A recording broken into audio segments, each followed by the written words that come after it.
ದೇಶದಲ್ಲಿ ಬಿಸಿ ಗಾಳಿಯ ವಾತಾವರಣ ಮತ್ತು ಪ್ರವಾಹ ನಿರ್ವಹಣೆ ಸಿದ್ಧತೆ ಕುರಿತು ಕೇಂದ್ರ ಗೃಹ ಸಚಿವ ಅಮಿತ್ ಶಾ ನೇತೃತ್ವದಲ್ಲಿ ದೆಹಲಿಯಲ್ಲಿ ಇಂದು ಉನ್ನತ ಮಟ್ಟದ ಸಭೆ ನಡೆಯಿತು. ಸಭೆಯಲ್ಲಿ ಜಲಶಕ್ತಿ ಸಚಿವ ಸಿಆರ್ ಪಾಟೀಲ್ ಸೇರಿದಂತೆ ವಿವಿಧ ಇಲಾಖೆಯ ಹಿರಿಯ ಅಧಿಕಾರಿಗಳು ಉಪಸ್ಥಿತರಿದ್ದರು.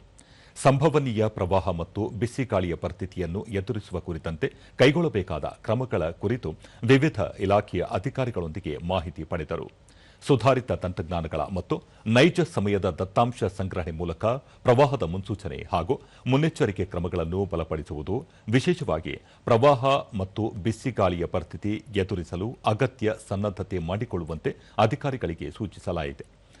ಜೀವಹಾನಿ ಮತ್ತು ಆಸ್ತಿ-ಪಾಸ್ತಿ ನಷ್ಟ ತಡೆಗಟ್ಟುವ ನಿಟ್ಟಿನಲ್ಲಿ ಸಮುದಾಯದ ಜಾಗೃತಿ ಮೂಡಿಸುವ ಜೊತೆಗೆ ಅಗತ್ಯ ಪರಿಹಾರ ಸಾಮಗ್ರಿಗಳು ಮತ್ತು ವೈದ್ಯಕೀಯ ಉಪಕರಣಗಳು ಹಾಗೂ ಔಷಧಿಯನ್ನು ದಾಸ್ತಾನಿರಿಸಿಕೊಳ್ಳುವಂತೆಯೂ ಸಭೆಯಲ್ಲಿ ಅಧಿಕಾರಿಗಳಿಗೆ ನಿರ್ದೇಶನ ನೀಡಲಾಗಿದೆ.